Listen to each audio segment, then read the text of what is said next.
un fiancé me ridiculiser, me provoquer. La colère d'un roi suite au refus d'une jeune fille de devenir son épouse au détriment d'un jeune chanteur. 1h20 de spectacle pour présenter la rage du roi au public et aux amateurs d'art dramatique. Une pièce de théâtre écrite par Christian Guéhi et interprétée par la compagnie Nsemi. Une satire qui regroupe des personnages de cette œuvre littéraire conçue à différentes époques, dans des contextes différents, mais dans un univers harmonieux.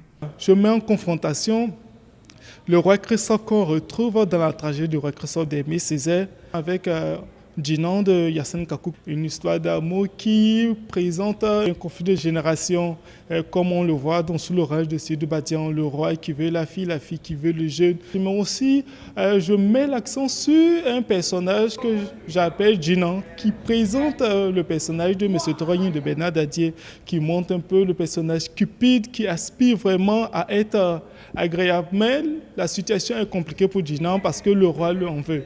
Où il faut trouver une solution à ça. Et je trouve la solution de cette œuvre-là dans Les aventures ambiguës de Cheikh Ahmadou Kane. La présentation de La rage du roi est une invitation et un soutien au projet de relance du théâtre ivoirien cher à l'auteur. Un projet auquel adhèrent les spectateurs qui ne sont pas restés indifférents au travail accompli. J'ai trouvé que c'était du théâtre différent. C'est pas comme ce qu'on a l'habitude de voir que les jeunes ont tendance à rechigner. C'est nouveau, ça fait rire, c'est frais et en plus il y a la morale à la fin. Donc. J'ai été très ravi de voir cette pièce-là. J'espère qu'elle fera le tour de la Côte d'Ivoire et aussi de la sous-région et aussi du monde. Il faudrait faire avancer et relancer le théâtre en Côte d'Ivoire. À cet effet, Christian Guéhi ambitionne l'ouverture d'une salle dédiée au théâtre ivoirien où amateurs et hommes de théâtre prendront rendez-vous tous les week-ends.